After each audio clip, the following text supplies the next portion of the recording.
NFL Stock Exchange podcast. I'm Trevor Sikkema. That is Connor Rogers. And this is the post-2022 NFL Draft Show here on a Monday morning.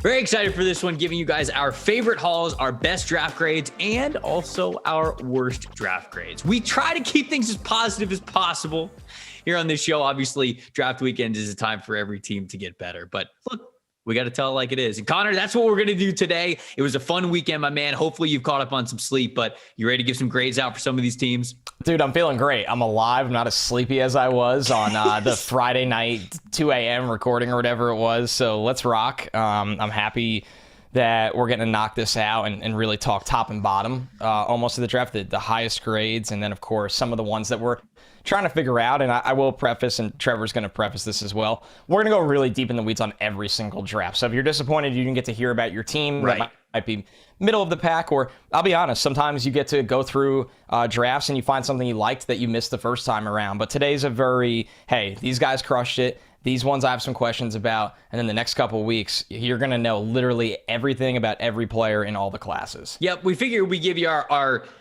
tippy top and our very bottom thoughts on these teams. And like Connor said, we're going to be going through division by division. We're going to be going through every single pick, every single transaction, how a team navigated this entire draft. And honestly, whether they are a team that we believe is a stock up or a stock down. And we're going to get into a lot of that as we kind of go through here. But let's get right to it, my man. Let's get right into the positives. We'll go, how about we do this? Let's go 3 drafts that we really liked, and we'll give you our grades for them. We'll go over all the picks. We'll do our 3 least favorite drafts after that, and then we'll end on a positive note, and we'll go to other drafts that we really enjoyed. I think the tippy top one, and I'm looking at your list, and we have this team at the very top. It's not going to be a surprise to everybody, but funny enough, it is a team that we don't talk about a lot because we didn't know a lot about.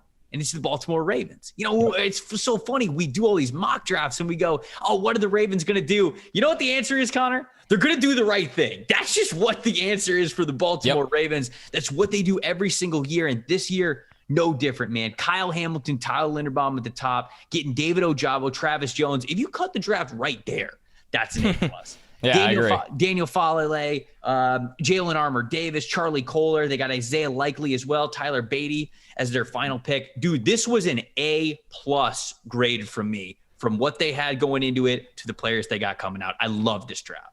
You know what's even funny? When they so-called, reached on a punter, they almost get a pass because they did so well with the first 7 picks of the draft. It's like you've put yourself in a position to draft a punter that is obviously a precision kind of guy. He's excellent at pinning teams inside the 20. And you think you're a team that when you flip the field position, the defense you've drafted, you've paid, not just over the last couple of years, this offseason, but now from this draft, is so good that that's going to be a game changer for them. So obviously, we loved what they did. It was an A+ from each of us. How can it not be? I mean, Kyle Hamilton value goes 14th overall. I had him as a top 10 player. Linderbaum I had as a top 5 player, 25th overall. Jabo, top 20 player, 45th overall. Travis Jones, my last first round grade at 24th overall, 76th overall. And then, like you said, I really liked their developmental swings. Daniel Falele, to me, is somebody that he needs to develop a mean streak. We've seen guys go to Baltimore and develop that mean streak. So, and he's got the rest of the tools. He's, obviously has pretty heavy feet for a big guy. That's a scheme where you can get away with that. You saw them sign Morgan Moses in the offseason to hold down right tackle. Now you have the guy behind him that fits the scheme. Jalen Armour-Davis, perfect developmental corner for that kind of defense. Charlie Kohler, not a developmental player, has played a ton of football. He's really going to be a great number 2 across from Mark Andrews. And you said it, Trevor, you got Isaiah Likely later to be competing for that number 2 spot. But they're one of the teams in the NFL that can run 13 personnel successfully. So Baltimore Ravens crushed this draft. I think you also have to factor in, maybe not as much. I mean, it's kind of a different flavor of how you factor this into a draft haul, but they were able to get number 23 overall from Marquise Brown, which I thought was a really great trade. I know the draft. I know Lamar Jackson wasn't super happy about losing one of his favorite receivers, and that's something that they kind of have to deal with and make sure that they're replacing him. But did he not over the next couple of years? Did his best friend not tell him?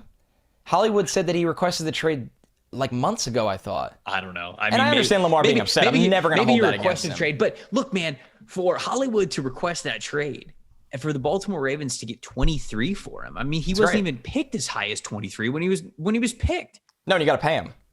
And you got to pay him. So now they don't. This is a receiver who's going into the 3rd year of his contract. He's got one more year, and then he's got the I think it's the third year, or is it the fourth year? I can't remember. This is his fourth year in the NFL. Okay, thank you. And then he has the fifth-year option potential. Guys don't play on that. Can we talk about that? Who the hell plays on the fifth-year option anymore that's good? No one. That's no one. And if you just traded 20, like the Cardinals, and unfortunately we're going to get to the Cardinals in not so great light. The Cardinals just traded number 23 overall for a player that they are going to have to pay. You just traded a first-round pick to a wide receiver that you were going to have to pay a second contract to just to make Kyler Murray happy because you didn't like. Okay, we're talking too much about the Cardinals. Don't need to talk about the Cardinals he's here. A killer scheme fit there. It's great. Value of the trade, no good. Scheme fit is great. He's a killer scheme fit. The Ravens being able to move on from him when he didn't want to be there for a premium pick, you better believe that goes into it. Eric DeCosta killed this bad boy this weekend. He absolutely killed it. There is a reason why the Baltimore Ravens are in the playoff conversation every single year. This is why. Because they draft good players, because they go about this the right way. And yeah, they've been one of the best teams for a while, and this is a big reason why. So I have them as an A+ grade. You have them as an A+ grade. Yep. Who's another draft haul that you really loved from this past weekend? Man, the Philadelphia Eagles for me. Something I'm going to do this year that I've been trying to get better at over the years is factoring in something you just brought up: trading, right? Trading and acquiring, matters. Obviously some pro talent or more picks, things like that. The Eagles, if you just told me, hey, they walked away with Jordan Davis, Nakobe Dean, Cam Jurgens, I would have been like, cool, man. Like, really good job using those first two first-round picks and then their second-round pick on Cam Jurgens. And it's like, no, they got Nakobe Dean in the third round, and they used the other first-round pick to get A.J. Brown. That, to me, is dynamite. Howie Roseman knew to jump up for Jordan Davis. He got A.J. Brown when everybody, once again, believed, and maybe Mike Vrabel's pissed, but everybody kind of believed Vrabel's quote and everyone's quotes that, like, hey, we're not moving A.J. Brown, we're not doing this, and then bang, he's moved. He's a guy to me that's worth paying. I know a lot of people on the Tennessee side are like, oh, he's hurt a lot. A lot of guys are hurt a lot in this league at wide receiver. For me, he's worth paying and worth that gamble for them. Now you got A.J. Brown, you got Devontae Smith, you got tight ends that are successful, you got a big bully in the middle of the defense, you got a future big bully in the middle of the offense in Cam Jurgens. That we had Jason Kelsey on our show, and Jason was a part of the scouting process for Cam Jurgens and told Philadelphia, this is the guy that reminds me the most of myself. And he I think, Jason, I don't want to put words in his mouth, I think this was his favorite center. He really liked Tyler Linderbaum too, but he loved Cam Jurgens. He was jacked up when they got him, and he can't wait to get him in that room. And then Nakobe Dean. I know there's injury stuff going around everywhere. I get it. I've heard it too. I saw Austin tweet the shoulder specifically during the draft. Albert Breer said it's a laundry list of injuries. Nakobe Dean can come in there, get him right, a pro staff, pro medical staff of the NFL level. I think the guy's just going to prove every doubter wrong. I don't care how small he is. I don't care that he's banged up. It's nothing he's not seen before. Nakobe Dean in the third round, 83rd overall pick. Awesome. Kyron Johnson's got some pass rush juice for a 6th round pick. I like Grant Calcaterra in their offense. That's the kind of move tight end that they really value and really like. So for me, I loved the Eagles draft. It was my only other A+. And obviously I've talked, the teams that we talked about on other shows are going to be in here as well. But these are the two, put the whole thing together, and you're like, yeah, these were my two favorite drafts. The Eagles also got an A from me. I have one other team that's an A+, which we'll get to in a second, because the other three teams that we have that we gave really good grades to are different. So these are the two, the Ravens and the Eagles are the two teams in the A category that both of us agree with. You gave him an A+, I gave him an A. I could have very easily given him an A+, honestly, because you're right. When you factor in the A.J. Brown trade, they killed it. If you just take a step back and you say to yourself, the Eagles walked out of day one, picks 15 and 18 with Jordan Davis and A.J. Brown. That's incredible. They didn't pay that much to move up, by the way. That's incredible. So they really didn't. It was a good move up. They popped up ahead of the Baltimore Ravens, which was important because I think the Baltimore Ravens would have been a team that would have been it felt like very much on their radar to take them. And of course, you also have to think about if Houston was willing to move with Philadelphia, then that means that there were probably other teams that might have been calling up. Maybe the Chargers were looking to pop up not too far away to go up and get Jordan Davis. Going up to get a damn good football player is something that I definitely give the Eagles credit for. So I absolutely love that. And then Nakobe Dean in the third round. This is the kind of risk I think you take. Now, is every team in the position to be able to do this often? No, and I think that we as draft fans don't do as realistic of a job as we should when it comes to guys like this, comes to these guys like sliding down the board, where you go like, Good point. this is a top 50 talent when he's healthy, take a chance on him. Well, here's the thing. These teams do a lot of these medicals and rechecks, and they think long-term on these guys, and they wonder how much they're going to be able to hold up. And us on the outside, we're kind of sitting here going, take a chance on him, take the chance on him. But the thing is, you don't want to be doing this too much, because you can't. These picks are still really important when it comes to contributing rotational players, sometimes guys turning into just plain old starters, and even just the guys that build out your roster and talk about how deep the talent is on your team. But for Philadelphia, they already are not going to pick linebacker early. So this is a team that is often always going to have a linebacker need, that I love that they took a swing for with Nakobe Dean, because even if you say redshirt this entire next year coming up, be our starter in 2023, that's a player that will be a major difference maker for the entire identity of your defense. And I think for Philadelphia specifically, this pick made a lot of sense, and I'm glad that they made it. Not every team has that kind of opportunity. And if you do it too much, if you do this risk-taking thing too much, you could get very burned with it. And the middle and back end of your roster could really suffer if you do this, if you take too many swings like that. But I think the Eagles were in a spot to where they could do that. And because of that, I really like the Nakobe Dean pick just all around for every reason. So, Man, I'm with you. I think that's a great way to put it. And it's something that, draft analysts have to be fully transparent with everyone. We have to be really careful with. Like, I personally don't publicly report medical info I hear. I'll hint at it on the pod. Sometimes you hear me, there might be a knee, there might be the. I don't personally like to do that to the guys before they get drafted. I don't feel like that is something that is my lane. But behind the scenes, it's really real. It's really important. And it's something that teams have to do. Sometimes their team doctors will tell you, I won't clear you to draft this guy. And I've had, not scouts, player executives tell me, I loved him, I wasn't allowed to draft him. And it's not an excuse. It's real. So it's a really good point, Trevor. On a lighter note, who is your next team in line here? Dude, Kansas City. Kansas City is the other A+ with the Baltimore Ravens for me. I thought the Chiefs absolutely killed it as well. They started it off with a trade up, going to get Trent McDuffie, so hitting a major cornerback need. Like, people talk about the size of the measurables, damn good player. Just, again, a damn good football player who I have faith in the Chiefs to use correctly. They got a great edge rusher in George Karlaftis, who I thought was a top 15 player. They get him all the way back at 30. Sky Moore, I think, was huge value for them at 54. They were able to stay patient, getting really good football player there. Brian Cook. Leo Chanel, round 3, 103. Did not see that coming. Did not think that he was going to go that late in this draft. And then they got two of my favorite players, I feel like my guys, these guys that were a little bit higher on. Joshua Williams, the corner from Fayetteville State. And then how Darian Kennard lasted to pick 145 is beyond me. It's kind of weird. I gotta think that it's medical. Something's not adding up there, even if you think he's only a guard, which I think you and I both do. I thought he would have been an awesome run blocking guard. Right. So not top 100. So I don't know. Something's weird there. Something's up. Yeah. But anyways, if you even just count it up to that is an A+ draft for me. The guys that they were able to get, I think that it was a perfect blend of picking those best player availables, picking really great guys, not forcing a need, but also the picks went very nicely into a need. And I think the Kansas City Chiefs got a lot better after this weekend in a lot of different ways. Big fan. I like their draft a lot, too. I really like the Sky Moore pick. I really like the Trent McDuffie pick. I really like the Leo Chanel pick. I'm excited to talk about that one at length when we do that division.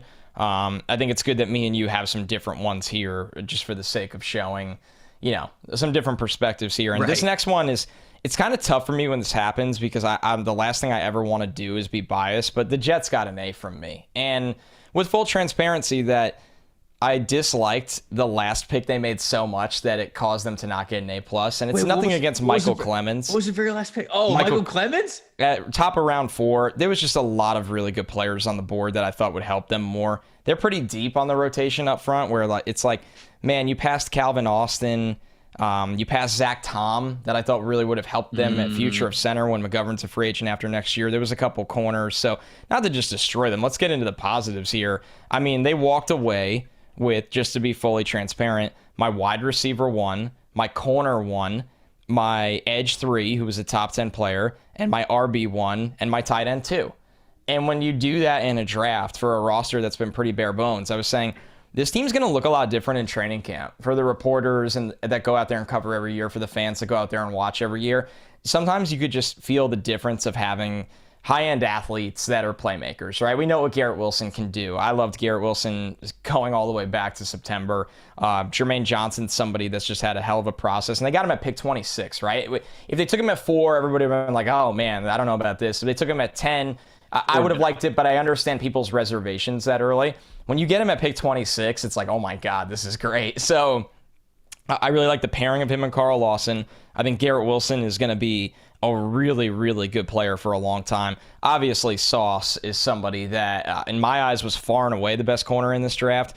And then Breece Hall, taking a running back in round 1 is very questionable. But after that, it's kind of all bets are off. And I know people love Michael Carter. He's a good player, but he's an undersized guy that gets banged up. And there's just no denying that. And it's going to be good for Michael Carter and good for the Jets that he's not this workhorse back, that he's the number 2 guy. Breece Hall is now your workhorse back in a team that wants to run. And, I love Jeremy Rucker, kind of a cool story. Grew up on Long Island. Family are insane Jets fans. Like that is what dreams are made of, that situation. Really, and he's just a damn good player. And then Max Mitchell, I project him as a long-term swing tackle. I don't project him as a starter. But when you take a tackle in round 4, if he's a long-term swing tackle, you're comfortable with that. So I really cautiously loved what Joe Douglas did. I thought it was a great draft. Now, I didn't have them on my top 5 really because I knew that you were going to bring them up and I wanted to be a little bit different, but they'd be getting an A minus grade from me. Yeah. I thought that they did very, very well. And, the underrated part of why I feel like the Jets had a great draft is I think they did a really good job on the fly. I can't remember if I said this on this podcast a couple of days ago or if I said it on the draft show. I think they navigated the draft very, very well as it was coming to them. So this is a team that had a potential offensive line need, which was kind of up in the air. They could be flexible with that a little bit. They had a wide receiver need that they had to hit. They wanted to hit edge rusher. And then they had a corner need. It was just a matter of when they were going to take one. There was a lot of talk about corners going pretty quickly throughout day 1. And it ended up being real. And it ended up being real in the fact that Derek Stingley, Ahmad Garner, Trent McDuffie, Kyer Elam all go round 1. And then the other corner that I think a lot of people would have put in that group was Andrew Booth, but he had the health concerns with him having core surgery now twice. Yeah. So in reality, there was maybe you want to throw Kyler Gordon in there. Maybe you want to throw Roger McCreary in there, but that depends. Kyler Gordon was a little bit slower than you wanted him to be. Roger McCreary had a little bit shorter of arms than you wanted him to be. So there were limitations with those guys. And if you say to yourself, we want to get a starting caliber corner, the Jets probably looked at this and said to themselves, okay, Derek Stingley just went 3. Ahmad Garner is not lasting until 10. And then if we don't pick a corner with either of our picks at 4 or 10, we might not even get one we like in the top of the second round. No, we don't get one. And you got to realize that their corners are small, right? Like Reed, Carter, Guidry. I love Trent McDuffie. You can't go out there with a ton of small corners. You would have essentially been taking a risk on Andrew Booth at that point at the top of the second round, which they probably didn't want to do. So I think when Stingley went 3, they did a really nice job. Maybe it was a pivot. Maybe it was the plan all along. Hitting corner at 4, which we didn't think that they would do, but in reality, when you take a step back, it was a great plan. You hit corner at 4. You get what wide receiver you want at number 10 because you know there's going to be a big run on wide receivers. And then you get to the point where Jermaine Johnson slides a little bit. We had George Karlaftis on the board as well. David Ojabo went well into the second round. Drake Jackson, the same thing. You had Boye Mafe, Arnold Ebiketie, both those guys going in the second round. They handled this very, very well. when it came to the timing of when they were picking which position with their premium picks. Love that for the Jets. I think amongst what you said with those players there, I thought that they navigated this thing really well as well. So those are three of our top draft classes there. We've got two more in our favorites that we want to get to, but we'll sandwich it in between Connor's three classes that were a little bit questionable. And let's start with the one that both you and I just, it's hard to understand here. Hard to understand. Good way to put it. What the New England Patriots were doing. It really is. Cole Strange at 29. 29. I like Cole Strange. Cole Strange is a nice football player. And here's the thing. He could be great for the Patriots, but I don't think you had to take him at 29. I don't think you had to take him at 29. So they go Cole Strange at 29. They get Tyquan Thornton next. Marcus Jones, the small corner, who's a good football player, but a small corner. It's probably my favorite pick. Right. Jack Jones right after it. Okay. Pierre Strong, a running back, interesting. Bailey Zappi over Sam Howell, over Carson Strong. And then they go with another running back in Kevin Harris right after that. It was just, dude, it was such a strange draft. It was as if the Patriots did not pay attention to consensus boards at all. It's as if they do not. Didn't really, but that's the draft, as much as it is, and it is primarily about getting good football players on your team. You still want to play the game well. If you know that you can get a guy that you really like around later, get him around later. That's part of what goes into this. Trevor.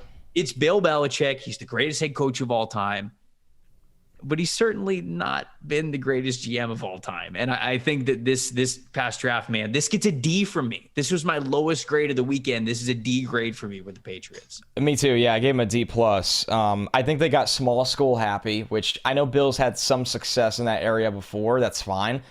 But obviously Cole Strange, a player, once again, a top 100 player for me, not a first or second round player for me. I believe he was in college for 6 years.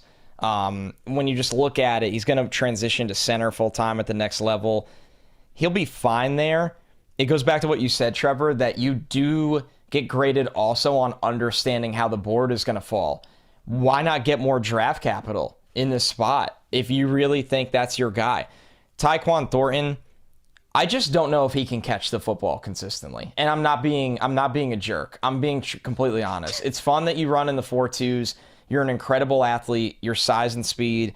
I called him a poor man's DJ Chark, but I just don't. He fights the football a lot, and man, I'm pretty sure after Tyquan Thornton, and I'm gonna look this up while talking, there was a run of wide receivers where you go, well, somebody's gonna be really, really right, and somebody's gonna be really, really wrong. So it went Tyquan Thornton at 50. George Pickens at 52. Yep. Alec Pierce at 53. Yep. Guy Moore at 54.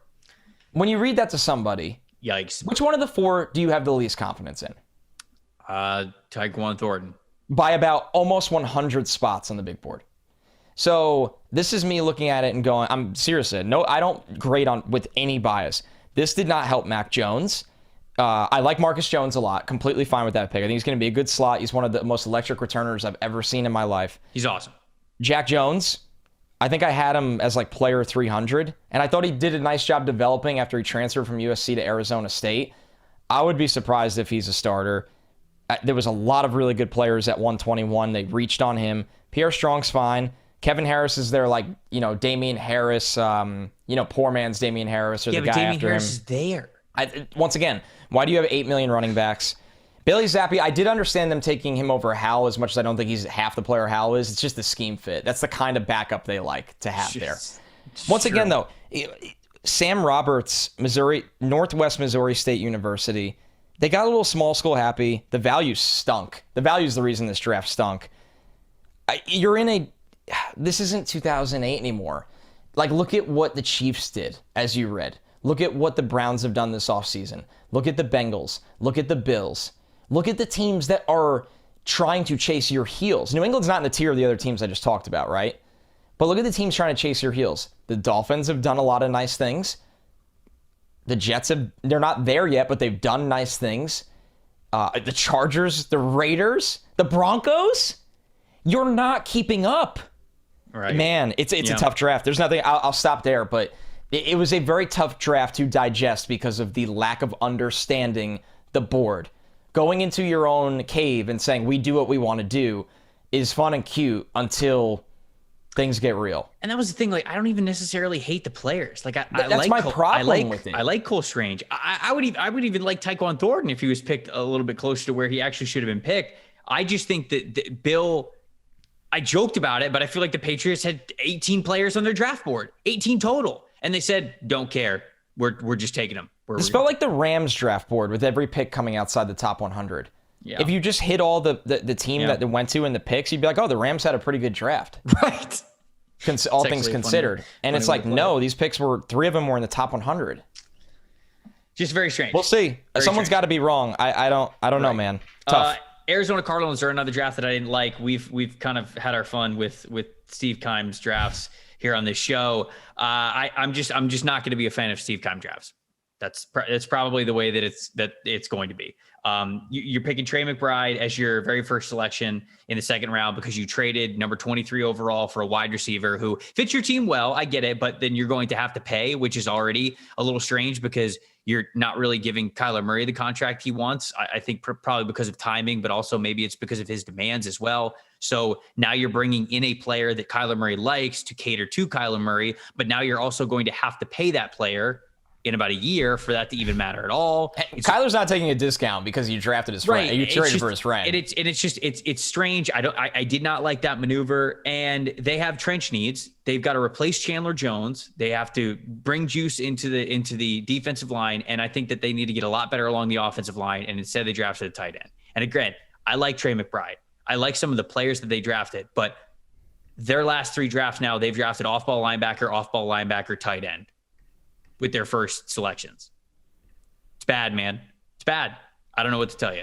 I think the Arizona Cardinals are in for a major regression, but I think that they are going to score a lot of points because now they've got the offense that Cliff Kingsbury really wants, except for the offensive line, which they didn't even really address offensive line at all until later in the draft. Cam Thomas, an okay edge player. Majay Sanders, I'm not sold on. Did not love him as a player. So it is just top and down. It's just a draft that I did not like. I gave this one a C because I didn't mind some of the players they got. The prioritization that the Arizona Cardinals have is very strange to me. I think they're trying to be the Ravens. They're just not good at it, is probably the way that I would put it. So I gave them a C, but yeah, what were your thoughts on the Cardinals? And then who was your next draft that you didn't like? I haven't liked a lot of things they've done. They weren't in my bottom 3, but I was glad to see you get them in there because I agree with you, and I'm curious how I'll digest that. But by the time we get to that division, I would not be surprised, despite extensions, if Keim and Cliff are feeling real warm by the end of the year with that division. So, all right, let's run through them. Who you got next? Yeah. For me, my next one was the Niners. It kind of had some Patriot moments where I'm like, wow, I don't really know where that came from. You know, Drake Jackson at 61, it's fine. Once again, he's a finesse rusher. If you think you can unlock power out of him, and they've done an incredible job developing pass rushers, I think that's the right spot for him. The Ty Davis Price pick at 93 is tough, man. I don't even think he fits the scheme. It felt really, really early for him. That pick was brutal. I like Danny Gray. No problem with that. And then after that, I just don't really think they got much. Maybe you could develop Spencer Burford, but Samuel Womack, Nick Sakelj, Kalia Davis, Tariq Castro Fields, Brock Purdy, I don't know, make the team. Mm-hmm. I just felt like, Trevor, they did not do enough with those 2 top 100 picks, especially when you factor out that there's a really good chance Deebo Samuel is not on this team next year. And I know their offers, the Jets, was disrespectfully low for Deebo Samuel, and maybe they just could not pull the trigger for a trade for him. But now that they didn't get picks from this draft to replenish, and he's not on the team, this is not enough. It's not even close to enough. The running back pick at 93 of Ty Davis Price to me is inexcusable. It's inexcusable. It demolished this draft grade. You drafted a running back late in Elijah Mitchell, who panned out for you, and then you drafted a running back the next year. He made up for the Trey Sermon pick. You were relieved, and then you just did it again. I don't know. It's a C. It's a C. It's a bad draft. I'm not a fan. I was not a fan of that draft either. The third and final draft that I was not a fan of was the Cleveland Browns. Now it's difficult, right? They don't have a pick in the first 2 rounds. Okay, interesting to work with. Martin Emerson is okay. I think he's a scheme specific corner, but at least he's playing some freshman coverage that you like. Yes. But I do think he's pretty scheme specific. Alex Wright is fine. The David Bell pick, I don't have a lot of faith that David Bell is going to be a big difference maker in the NFL. Perrion Winfrey is not the kind of defensive lineman that the Cleveland Browns needed. They needed a power run stopping defensive lineman, and they picked the exact opposite of that. They picked a quick, specific speed pass rushing, one gap penetrating defensive lineman. They were the first team to pick a special teamer off the board, Cade York, who was the highest drafted special teamer since, I believe, Roberto Aguayo in 2016.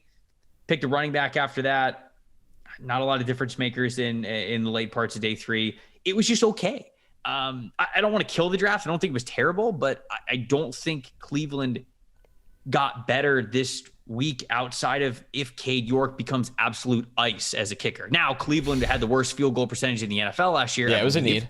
So it's terrible. But, I mean, outside of him just becoming absolute stones for you, then I don't see a lot of difference makers with what Cleveland did this week. All so right, I gave them a C, I think C minus, C.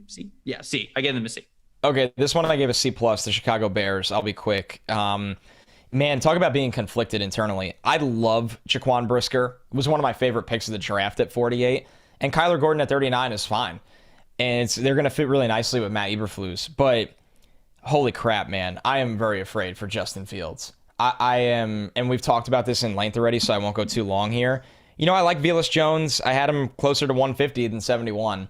So I felt like there was better wide receivers they could have taken in that spot. It felt like a special teams pick a little bit to me. Yeah. Braxton Jones is a developmental tackle. He can't be making there. Yeah, Braxton Jones, he's not going to be on the field this year. I'd be surprised. I like Dominique Robinson. That value was really good there. Yep. You know, and then they took a bunch of back-end roster players at best after that. So they've done really nothing for Justin Fields. I'm starting to question, and I've said it before, do they care about Justin Fields, or are they already looking at the next quarterback class as insurance of, hey, he wasn't our guy? And I think Justin can overcome that. He's a good player.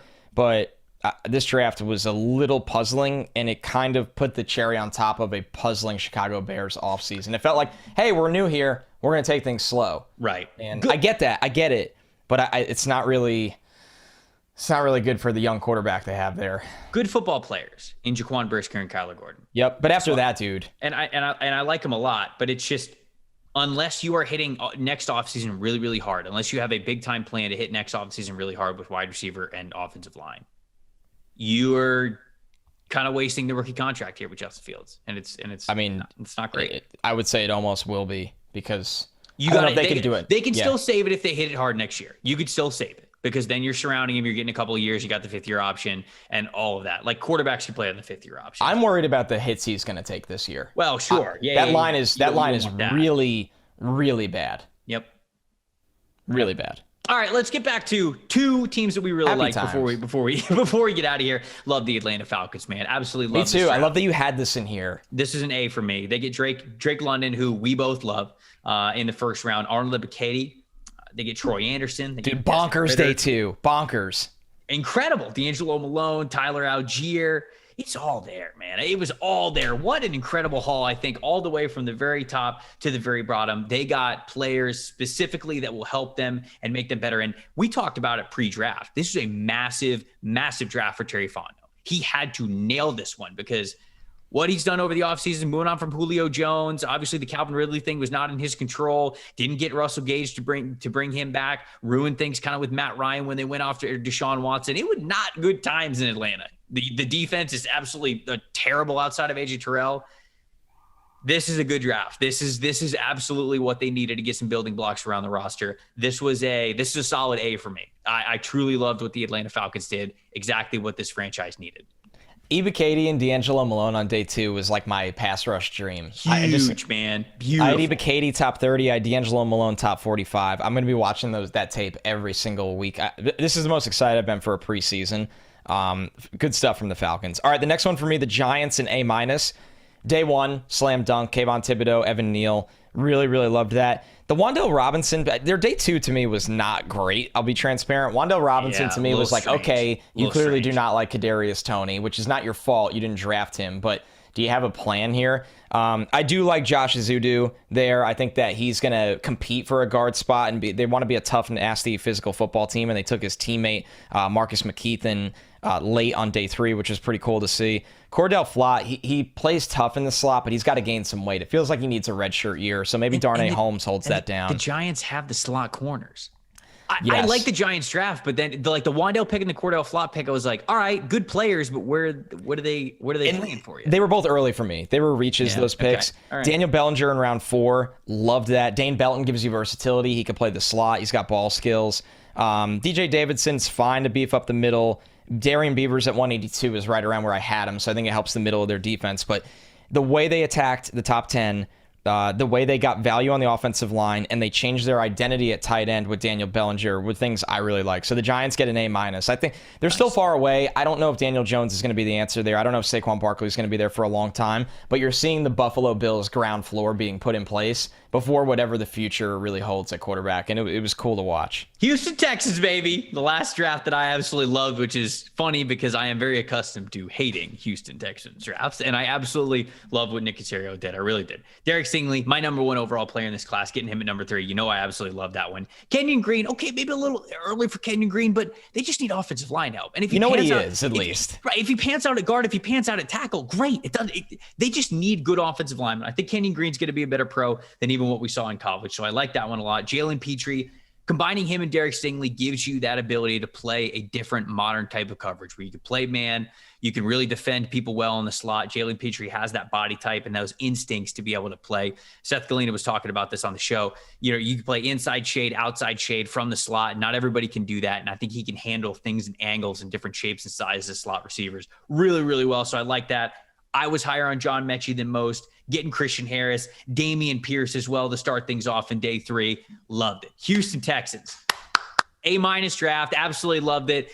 Maybe I would have had different offensive linemen in there instead of Kenyon Green, but still, that's barely a blemish on the draft. That's why it gets an A- from me. Great job from Nick Caserio, a guy who, again, had a lot on the line with what's been going on, the turmoil that's been in the Texans franchise. They get an A- from me. This is a great start for the Houston Texans to set themselves up to draft their franchise quarterback next year. That's what it's all about, and I think they did a great job of that. I'm oddly rooting for Davis Mills to be like the next step. Look, or Prescott. that. Look, listen, or that. I don't know. I don't or you have go full draft confidence Will he Anderson will be next year or something. Yeah. I don't have full confidence he will be, but I am rooting for it. All right. So the Detroit Lions were my last one on today's show, and a reminder to everyone: we are going to do every draft in depth to really, you're going to hear about your team. Just like you got to hear about your team on the Guest Mock Draft series, you're going to hear about your team for draft grades. But this is our, we are, this what, is the best Trevor? And worst. This is the best and worst. We're not even 24 hours out from the draft being over, and we're just screaming. That's basically what this is. All right, Detroit Lions, A- for me. Talked a lot about Hutch and JMO already. Everybody knows I feel strongly about that. They got almost a Trey Flowers kind of player in Josh Paschal, which is good. That's a good thing. He's a second-round pick, and he's going to come in and be a tough guy. You can kick him around 3-tech, 5-tech. Kirby Joseph, fine. Free safety with some range. They needed a safety with range on the back end. James Mitchell, man, he's the forgotten man of the draft because he tore his ACL. He's one of the most explosive receiving tight ends in terms of what he could do as a catch-and-run guy. I hope he gets healthy and comes back. This is one of my favorite picks of the entire draft right here. Malcolm Rodriguez, 6th round, 188th overall. I think he's going to be an 8-year starter. I think his ability to get downhill, attack A gaps, attack B gaps, fill his keys, stop the run, a tough guy. I don't care that he's smaller. He plays big. He can be a thumper. He's got enough range sideline to sideline. I mean, it's just stupidity that he almost made it to the outside the top 200. The Lions, this was a killer pick right here in round 6. So I really like what the Lions did. It's an A-. Of course, the big question with the Lions is always going to be, can Jared Goff take them to win enough football games? And in a NFC North that I think is more, I'm not saying the Lions are contending for the NFC North. Let me just be fair. But the 3 teams after the Packers, to me, I think there might be a little bit of a dogfight there. All right, there we go. That was some of our favorite and not so favorite draft grades, instant reactions from the 2022 NFL draft. Obviously, these guys have not played it down in the NFL yet. Anything can happen, but that was just what we thought of the draft versus our own big boards where we had these players ranked and some teams that we thought did really well in the draft process. As you can tell, a little bit of an audio issue, had laptop battery issues, forgot my charger like an idiot. So we had to splice together the ending of Connor's talk there with the Detroit Lions. But we're going to be coming to you later this week and over the next couple of weeks, breaking down every single team's draft haul in the details. We're going to be talking about where we see each player playing for these teams, how much we see them contributing early on, and what they could mean overall to this team getting better, achieving winning windows, and maybe even going after Super Bowls. Appreciate you guys listening. This has been the NFL Stock Exchange. We'll see you next time.